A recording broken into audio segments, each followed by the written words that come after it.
So, hello everyone. I'm Brian. I'm the founder of the self-management framework called Holocracy.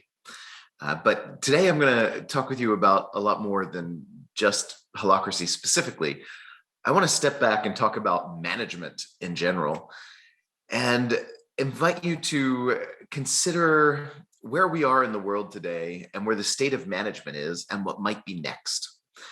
And I'll use Holocracy as a frame, an example of something different, and we'll explore that. But beyond just Holocracy, I want to give you a pathway to upgrading how you do management, whether it's all the way to Holocracy or somewhere in between.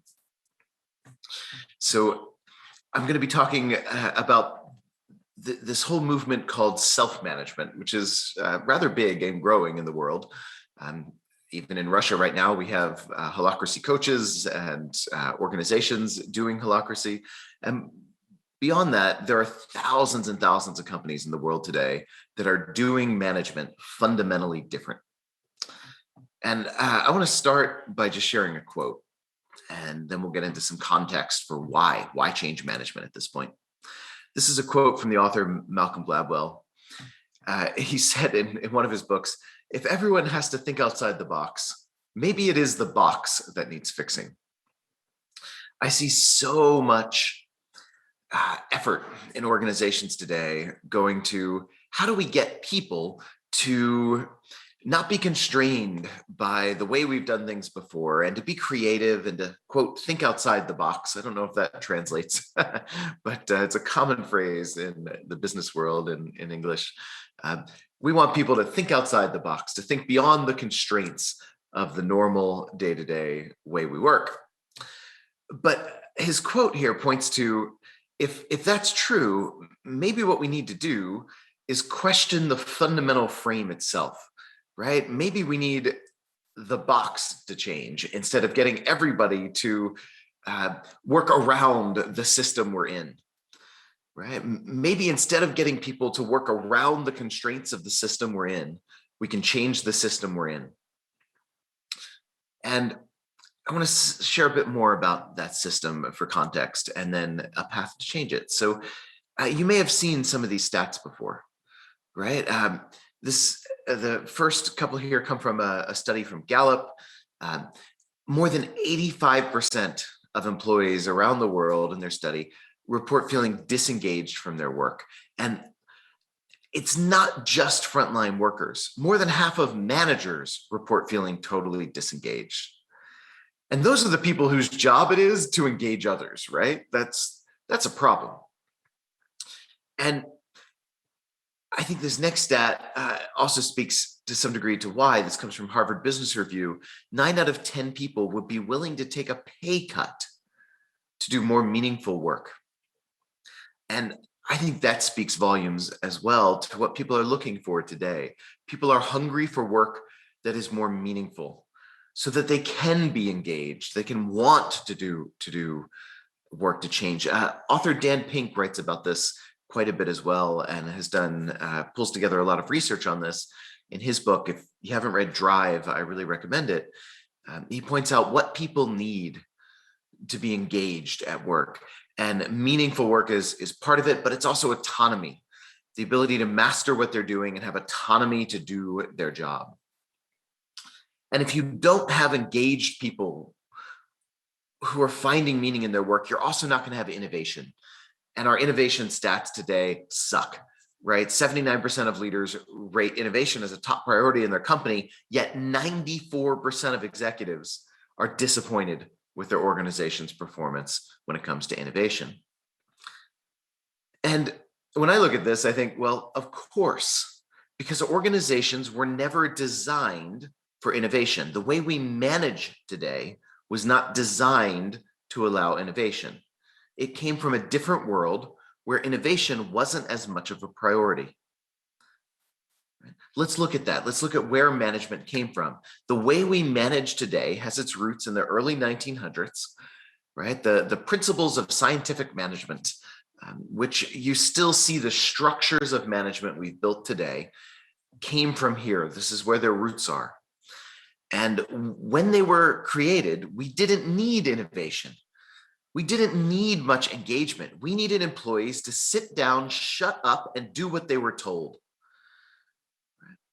That's really what was needed in most organizations in this era. So we created this class system where managers will do thought work, managers will do strategy, managers will have the authority, and employees are there to use their hands, to labor, to do what they're told. Right? We don't need really much creativity. We don't need much innovation. We don't need much engagement. We just need them to do what they're told and labor. And to make sure they do, we're going to reward the ones that do and punish the ones who don't, right? This is still the roots of the structure we use today. Now, I don't know many organizations that would ascribe to this when it comes to their principles, when it comes to the way they think about it, yet the structure of management emerged from this paradigm. And it's still in use today.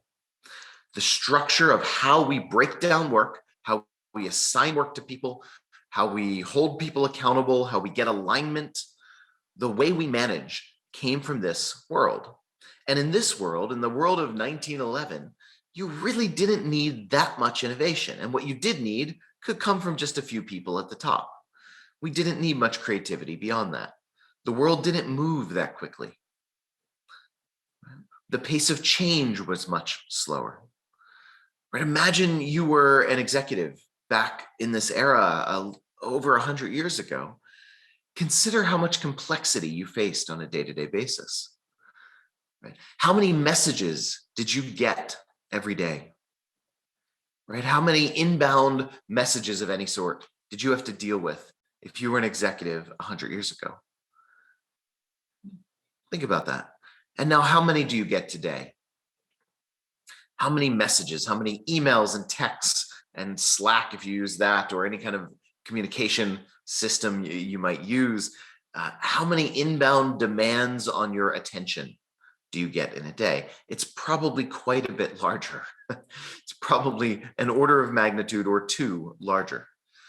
Right? The pace of change, the pace of demands on our attention is vastly higher. And that's true throughout the organization, not just on those at the top. We are also in worlds where innovation is happening around us all the time. And if we don't innovate, we won't compete. The way we manage is outdated. It wasn't meant for the world today. It was never designed for this. This quote from the theorist Gary Hamel is a professor of management. I love this. He considers management a technology, a social technology. Like all technologies, bureaucracy is a product of its time. But since its invention in the late 19th century, early 20th century is where it matured. Since its invention, then much has changed. And just to name one change, the internet, right? Think of how much has changed just in the past few decades, right? The internet didn't exist when I was young. In the span of not even a lifetime, we've seen this massive change in our world. And I think I use the internet as an example because I think it reflects other changes. It's not just about internet, right? The internet is a product of a new era, a product of an era of interconnected communication, an era of fast, rapid communication, an era of innovation, of change happening at light speed. Now, there are so many changes we've seen in our lifetimes, and yet management is not one of them. We have not seen major changes in how we manage companies in our lifetime. It still looks very similar to how it did 100 years ago. The way we manage that technology still looks similar to how it did when the telegraph was an exciting new invention. How is it that we've seen so much change in the world around us and yet not in the social technology of how we manage? We've had some changes, but they're not dramatic. They're not fundamental changes to the technology of management. So let's talk about that a little bit more. And first, I want to ground us on what do we even mean by managing work. What does it mean to manage the work? Right? And here are some aspects of what it means to manage work. Right? We need a way to define who is doing what, to break down roles, to define who's responsible for what, who makes which decisions. We need some way to break out tasks and assign who's doing what, who's going to take which actions or work towards which projects. We need alignment. We need some way to make sure that there's expectations on people to align, some way to align efforts, to align priorities, to break down resources. Sometimes people aren't performing, and we need some way to deal with that. We need some way to fix poor performance or remove poor performers. And we need some way to triage all the many obstacles that come up, to get rid of all of the obstacles and have some way to work around blocks. We need to manage. I'm not saying we don't need management, but what I am saying is maybe there's a different way to get management than what we're used to. What I'm saying is you don't need a boss. You do not need a top-down hierarchy, command hierarchy of bosses who can boss around subordinates to get management. What you need is a coordinating structure. Right? You need some way to get those functions we just listed. We still need those today. We need to break down work. We need to make sure we have performance. We need to allocate tasks and resources. We need these things. But we don't necessarily need to tell one person, you're in charge of doing all these things for this team, and you can command everybody on the team to get it done. We need some kind of coordinating structure or process. That's one option.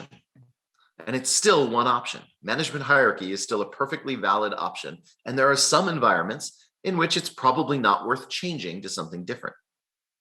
And yet, I think those environments are becoming fewer and fewer in the world today. Any environment that's dealing with significant complexity is probably suffering from the structure we use today to coordinate work, to manage. And yet there are other options, there are other structures.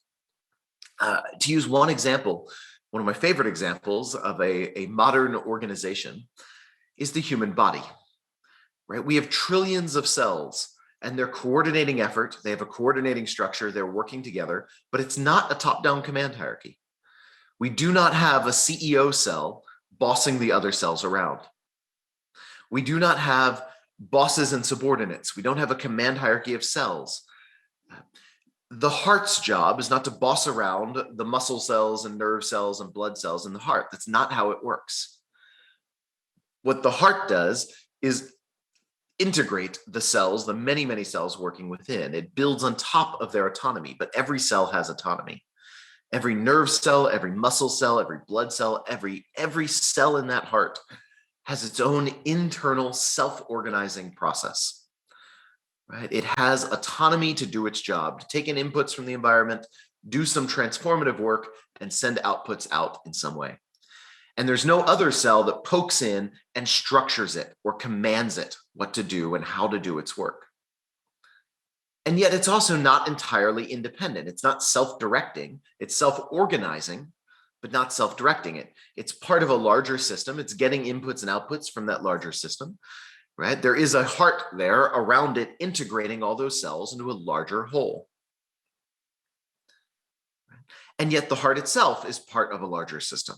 It's a whole autonomous part of us. It has its own job, its own function, and yet it's part of a cardiovascular system that builds on top of the autonomy of the heart and the lungs, right? The other functions in there all come together into a larger whole, which is part of us. This is nature's way of dealing with complexity. And it works. Trillions of cells adapting dynamically in real time to vastly more complexity than any of our organizations today faces. But it's a very different coordinating structure than we use for our companies today. And we also see examples of this in markets, right? We see what companies like Uber are doing, right? I don't know if you have Uber in Russia, but ride-sharing companies that, Uber pioneered this massive new industry, really, a new approach, destroyed its competition. And it did that not by coming up with a better top-down command hierarchy. It did it by leveraging a different way of coordinating work, right? A more peer-to-peer, decentralized, distributed way of coordinating and getting people rides to where they needed to go without a top-down command hierarchy of employees. It's one example of a different structure at play in a market setting. But it's also possible to organize even a single team differently or a single company differently. You don't need a boss to do it. There are other methods of getting management without managers. And that's what's happening in companies today that are self-managed. And this has been happening for quite a while, right? And all over the world. These are some of the early pioneers in the self-management space, companies that have been doing it for quite some time. And this is even happening at scale, right? Morningstar is a great example. They're a company in the United States that processes tomatoes. They're a tomato processing company. If you buy any kind of tomato sauce in the US, there's a good chance that Morningstar was involved. They do most of the market in the US. They're $1 billion company. They do $1 billion a year in sales. They have over 1,000 employees every year working in that company. And there's not a single manager. Not a single person has top-down command authority over others. And yet it works. They're dominating their industry, and they have been for decades. Bertzorg is a company in the healthcare space in the Netherlands, right? 14,000 employees working together, and yet no managers. They have a completely different way of organizing, and they are dominating their space, their competition, so much so that they invite their competitors to come into their company and get tours of everything about their operations and how they work. They want their competitors to do better, to copy them. They want to spread what they do because they want to take care of people. It's a healthcare company, right? They want better healthcare. And yet, even with them inviting their competitors to come in and tour everything about their business, they're still dominating their industry. Right? And they're doing it by organizing differently. It's what the founder ascribes their success to, which they've been doing for quite some time. And there's plenty more examples, but the challenge that some of these early pioneers have had is they've had to figure out how to do this entirely on their own. And every one of them has come up with a very different model, a different approach. And that approach works really well for them, but it doesn't scale. It's hard to copy. So for many decades, in the early days of self-management, it was just a handful of individual companies doing this, pioneering their own approach. And it didn't spread. And this is where Holocracy changed the game. Holocracy came in, we started about 20 years ago developing this method called Holocracy. And it was about 15 years ago that it really started spreading in the world. And today there are thousands of companies that have copied and used this methodology to be self-organizing. And I think that's because what Holocracy did was, instead of coming up with a single framework just meant for one unique company culture, we came up with this generalized framework, a generalized system that any company could use to do self-management without having to reinvent the wheel and figure out how to do it all from the beginning on their own. Kind of like in the early microcomputer revolution. Before we had microcomputers as a standard thing in every company, and then eventually just about every home. Before we had that, we had hobbyists in garages tinkering and building their own computers. But as you can imagine, that was really hard to spread.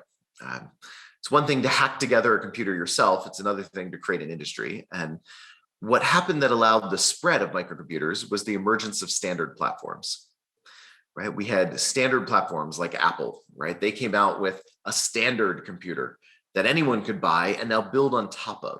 And that's really what Holocracy did for self-management. We came up with a standard platform. You can customize within it, just like you can go buy a computer and customize lots of things, but you're still starting from a standard platform. Right? My Mac, I'm a fan of Apple products. My Mac probably looks different than your Mac in a lot of ways. I've customized all the software I've built on top of it, all my settings, my environment, and yet I'm using a standard platform. And that's what Holocracy really did. It gave you a standard platform for self-management that allows companies to customize their unique business processes within.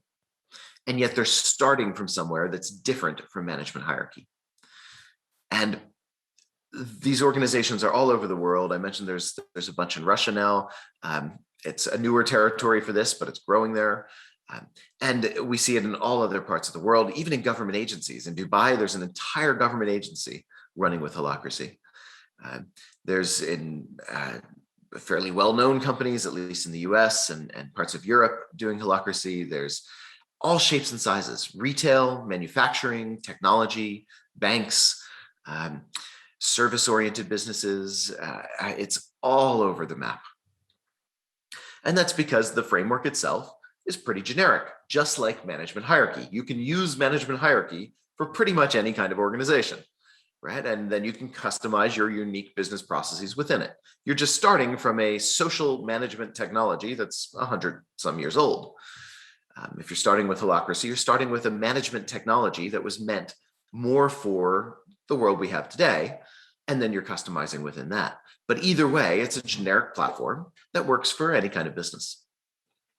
So I want to get more concrete with you now and talk about how you can upgrade to self-management through 5 building blocks, 5 steps, right? And these 5 building blocks map to a document we've created, a document called the Holocracy Constitution, right? And the Holocracy Constitution, think of it like a rule book. Just like any sport has a good set of rules, any game has a good set of rules. It's not very much fun to play a sport or a game where the rules are all only in one person's head and they're making them up as they go, which, by the way, is what happens in most management hierarchies. The rules are in one person's head and they tend to make them up as they go. And they're different on every team. Depending on the boss, the rules of the game in that team are a little bit different. Holocracy brings you a constitutional approach. It says, here's a document that defines how power works in this company.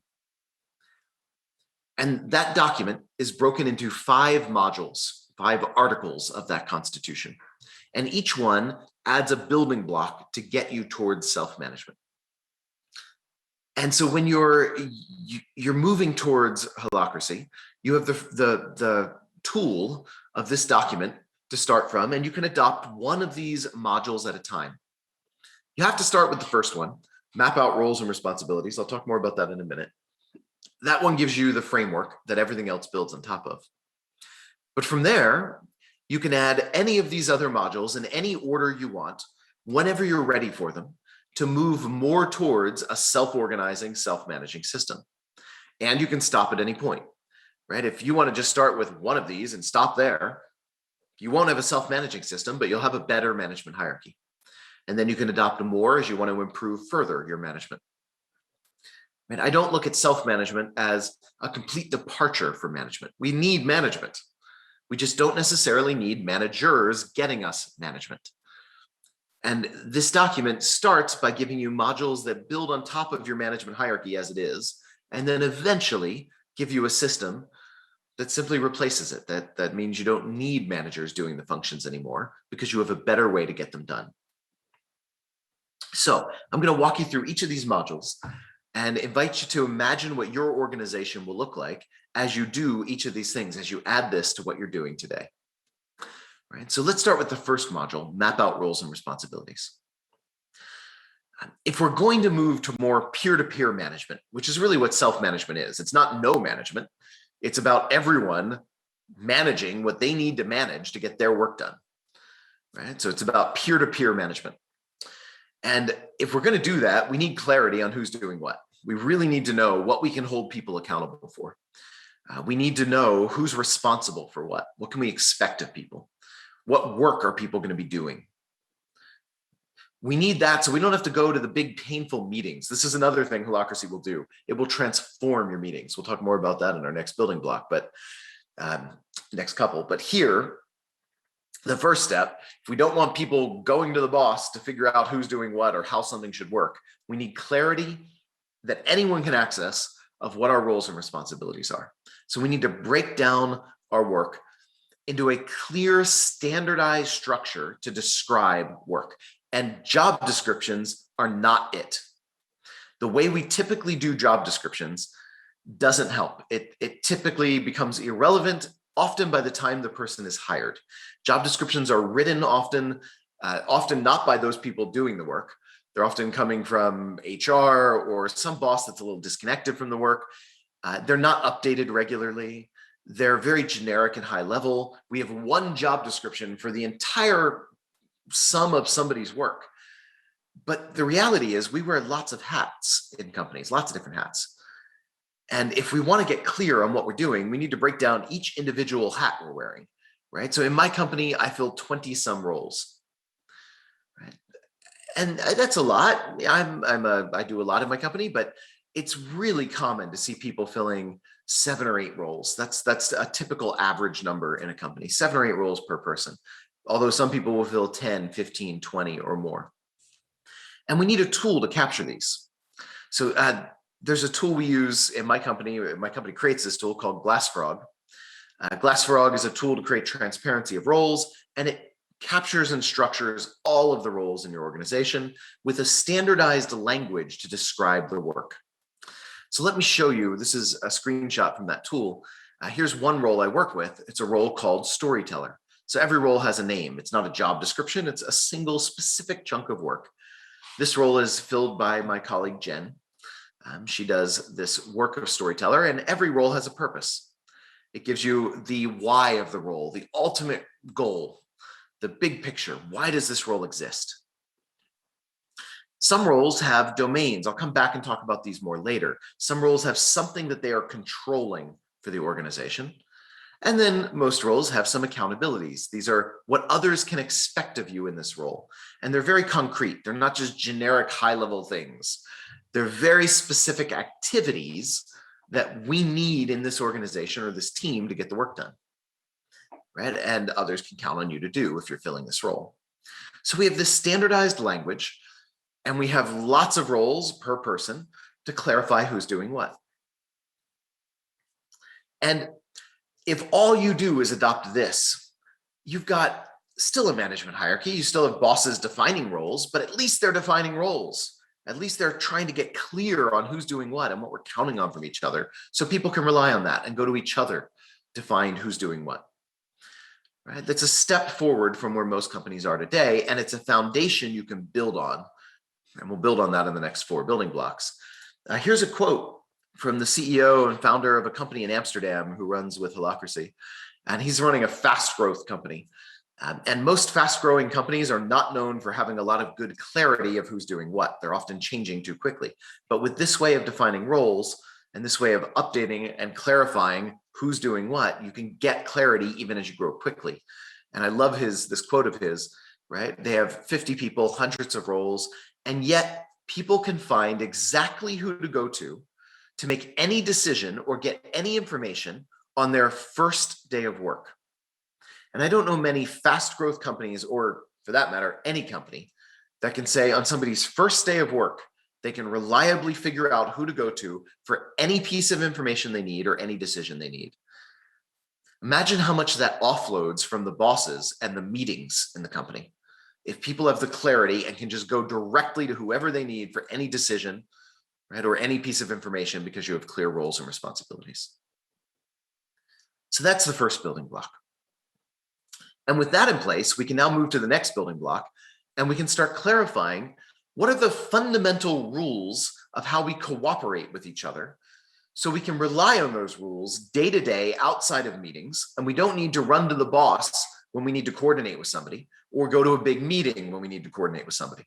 We know the basic rules of what we can expect from each other and how we coordinate, right? Rules like, what transparency can we expect from people, right? What can I expect of asking somebody what's on their plate? What work are they doing? How are they doing it? What information do they have?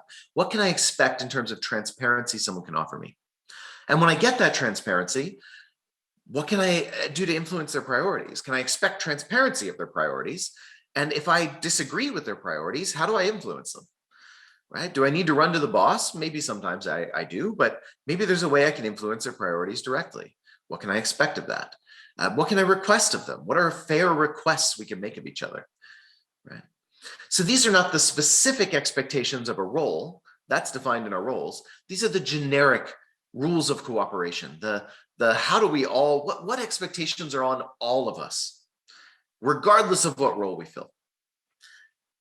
And when these when you've got the right set of basic rules of cooperation, it frees people to hold each other accountable instead of going to the boss. It frees each other to get what they need and manage directly their peers. So if you look in the Holocracy Constitution, which again, you can use to do this, Article 2 has the rules of cooperation. This is obviously not meant for you to read here, although our Constitution is an open source document. It's on our website. You can go read these if you like. These are the fundamental rules of transparency, right? For example, this is just one set of these rules, but they define things like what transparency can you expect around the projects and next actions somebody is working towards, the priority they're giving their different actions and projects. You can expect transparency of their estimates or their projections of when they're going to finish something, right? And some others as well. So this is just one set of these rules, but they're written down like the rules of a sport or rules of a game. So everyone knows them. Everyone knows the basic rules of how we work together, right? And that frees people to manage each other. It frees people to get transparency, get information from each other outside of meetings and outside of running to a boss, right? People can make more informed decisions. They can deal with when something is stuck or stalled out. It gives them tools to deal with that without having to go to a manager to get it done. And when you have that, we can now really build on them by using our meetings for something much better than what we're used to today. So third building block, let's build on that and have better meetings. Right? If we have really good, clear rules of how people can work together outside of meetings, we don't need to use meetings to come to consensus and make giant decisions. We can use meetings to give people a fast, rapid space to triage. In other words, to feel some tension and to make a request of their colleagues, because sometimes people are busy and we don't get to go to each other outside of meetings day to day. Right? So instead of a lot of conversations about what we should do together, let's use meetings to get really clear on what you're going to do to help me and what I'm going to do to help you with rapid, quick requests. So let me tell you a bit about this meeting structure. And if you're interested in this, the image on the right here is a meeting process card you can download on our website. We call these meetings tactical meetings. And that card is on our website. You can use that and use this structure immediately if you want, this building block. It really does rely on having some clear roles, and yet you can still use this meeting process even tomorrow and probably have a better meeting. So here are some differences, right? One, we don't build the agenda in advance. If you build the agenda for your meeting in advance, people add to the agenda things they think we should talk about. And there's an opportunity here to, instead of intellectually deciding what we should talk about, to ground in what do we really need to talk about, because what's in the way of your work right now? Let's build our agenda from specific tensions people in the room are feeling. So instead of topics we should discuss, let's build our agenda right here and now by asking everyone in the room, what are you feeling that's in the way of your work? What tensions do you feel right now? And that's often not an intellectual thing. That's something we're often feeling in our body. We're feeling a little tense, or we're feeling frustrated, or we're feeling excited. That's still a tension, right? It's a feeling sense of something could be different, better than it is.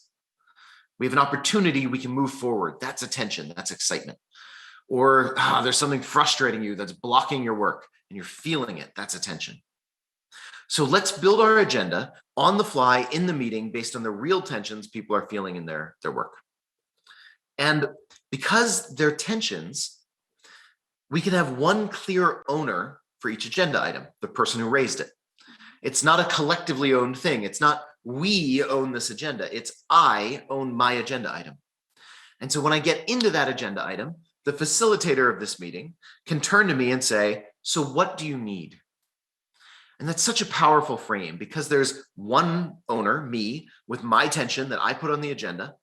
When I'm asked, what do I need? now it's my space. The entire team's job at this point is not to get their own needs met. It's to help me get my need met. And my job at this point is to get clear on a request. What do I want to request from others in order to get my tension addressed? And what you see on the right now is the backside of this meeting card, where you can see some different kinds of requests that I might make. There's a pattern to this. There's some different common types of requests. Sometimes I want someone to get something done, to take on an action or a project. Sometimes I want some input. I want information from the group, or I want some brainstorming from others. Sometimes I don't want people to talk. I just want them to listen. I want to share something with others. And sometimes I want to create some new expectation. I want to change the roles of the organization, of the team. I want to add an expectation to someone, or I want to add a policy, right, to limit people in some way. I want to change the expectation structure. So these are 4 common pathways, and each one is dealt with a little differently. It makes sense. They're different kinds of needs, right? So when we get clear on a specific request, we can then turn to the rest of the team and check it out. If I want to request an action from you, we can turn to you and say, does it fit your role to take this action? Right? Are you accountable for this? Does it fit? Does it make sense to you to take this action? And you can answer, yeah, I'll take it. Or no, it doesn't make sense. Now, maybe we need to get clear on the role structure. Maybe we need to get clear on change expectations. Or maybe I need to find someone else to make my request of, right? Either one could be the case. But this tends to feel very different. It's not we collectively coming to consensus on what we should do. It's me making a request to meet my need, taking full ownership and responsibility of my role, my work, and my tension. And then when we're done, we check off my agenda item, right? And we turn to someone else and we repeat, what do you need for your tension? What request do you want to make, right? So instead of seeking buy-in for what we want, we're just turning to people and identifying whose role is it to make this decision? Who has decision-making authority here? And when we do that, we radically reduce the time we need to get something done in a meeting. This quote came from Michael D'Angelo, who adopted Holocracy in a state government entity. And he measured before and after Holocracy, how many meeting minutes did it take to resolve an issue? And it decreased by about 90%. 90% less meeting minutes needed to get a clear action or clear decision from someone. That means you can have 1/10 the meeting time and still get the same amount done, or your meetings can be 10 times more productive. I think that's pretty dramatic. Now, when you've got that, we can take the next step, which is now let's empower our roles to act. We've got clear roles. We have a way of engaging our roles in and outside of meetings. Now let's give people real authority to lead their role, to own that role, own that request when somebody makes it, and choose what actions to take. And part of empowering roles to act, ironically, is getting clear on boundaries. This is something people, I think, often misunderstand about empowerment. People think about empowerment as removing rules, removing boundaries, and that's not the case. If you want empowerment, you need to clarify where the boundaries are. Because if you go to your team and you just tell everyone, you're empowered, good luck, you don't get an empowered team. You get confused people, because people know that there's something they shouldn't do. And if it's not clear what they shouldn't do, then they don't know what they can do. If you don't know your limits, you don't know your freedom. If you don't know what you can't do without going and talking to someone else, then you don't know what you can do without talking to anyone. So we need to clarify boundaries in order to empower. And that's where this other aspect of roles come in, domains, right? A domain tells others what you control. So this is our web architect role, right? And the domain is our website. What this is telling everyone else is no one else can mess with the website without talking with Meg, who fills our web architect role, because that role controls our website, its domain, its property. Right? So when you break down the boundaries and you clarify who controls what, you now know what freedom you have. You can take a stand that says, to serve your role, you can make any decision or take any action anywhere in the organization as long as you don't violate one of our explicitly captured boundaries. In other words, don't break the rules we've created. Don't violate someone else's domain. And don't break a policy that the team has created. We'll talk about that in the next step. Don't break a rule, but within the rules, use your judgment. You don't need buy-in. You don't need consensus. You don't need to go to a boss. Use your authority, lead your role within these boundaries. And that's deeply empowering. That changes the game in most companies where people go and seek permission before they act. When you clarify the boundaries, people know their limits, so they know what they don't need permission for. They know when they can just go lead and be an entrepreneur in their role. It's like having a team full of CEOs. Sometimes people think this is leaderless because there's no managers, and it's the opposite. It's leaderful because everyone has the power and authority to lead their roles within clear boundaries. And if you do all of these things so far, but you haven't adopted this last building block I'm going to get to next, then you still have a management hierarchy of sorts. It's still managers that are creating roles. But now your managers can't micromanage because people have the freedom to lead their roles. The managers aren't telling them what to do. They have the freedom to decide that themselves. The managers at this point don't even have the authority to tell people what to do. They have to request it of their roles, just like anyone else. But they're still creating the roles until you adopt the last building block, right? The last building block is to allow everyone the ability to evolve the roles of the organization and the policies, the rules, by adding a governance process on every team. Right? A governance process is a way, it starts with a meeting process, and then you can do it outside of meetings as well, but a process where anyone can propose a change to anyone else's role. And when you can do that, the manager, ex-manager, there's no such thing as a manager once you've adopted all these, the manager can still propose changes too, but so can everyone else. Everyone can be involved in the work of management, of defining roles and expectations. Now here's a story, an example of how that happened. Here's a role my spokesperson role. I'm doing it right now. I get to go give talks and share where this third accountability on my role came from. My role is accountable for defining criteria for what speaking engagements I'll accept. And we got that because long ago, another role I worked with, our casting agent role, casting agent had to book me for talks, but didn't know the criteria for which ones I would accept. So she would often spend a lot of energy negotiating with a conference, and then I'd shoot it down at the end. I'd say, I'm not going to go. It doesn't fit my criteria, right? It's not big enough or whatever. I'm not going to go to that conference. And she felt disempowered. So she came to our governance process and she proposed, I want to expect of your role that you have to define the criteria and share them, right? Publish them, so that she could see the criteria and assess at the beginning of her process which conferences met the criteria, so she didn't waste her time. So it took about 2 minutes in that governance meeting to add that expectation to my role. And then she could turn to me after the meeting and use that and say, so when do you think you're going to have that done for me? Now, the interesting footnote of this story, she was our newest hire right out of college, and I'm the founder of the company and a seasoned CEO for many years before. In what companies do you know where the newest hire right out of college in 2 minutes can add an expectation onto the founder and then turn to him and say, so when will you have that done for me by? I think that's pretty remarkable. That is allowing everyone to evolve your organization structure. And it's not about status and egos and politics.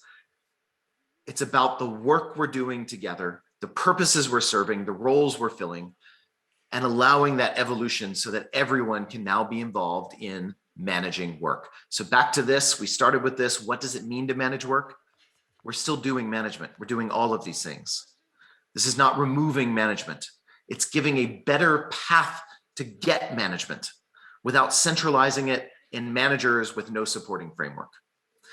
This is what I mean when I say reinvent your organization. Find a way to do management better. Self-management is not a departure from management. It's an evolution of management until it gets so good and so built in that it's just what everyone does constantly in a rapidly changing environment. And Holocracy is a framework to get there. So please email us if you have questions. Check out our website. If you want to talk to a coach, please email us. We'll put you in touch with a local coach in Russia that you can talk with more about this. A lot of questions will get answered on our website as well. There's more information there. Thank you. And I wish you the best of luck in your journey reinventing how you do management.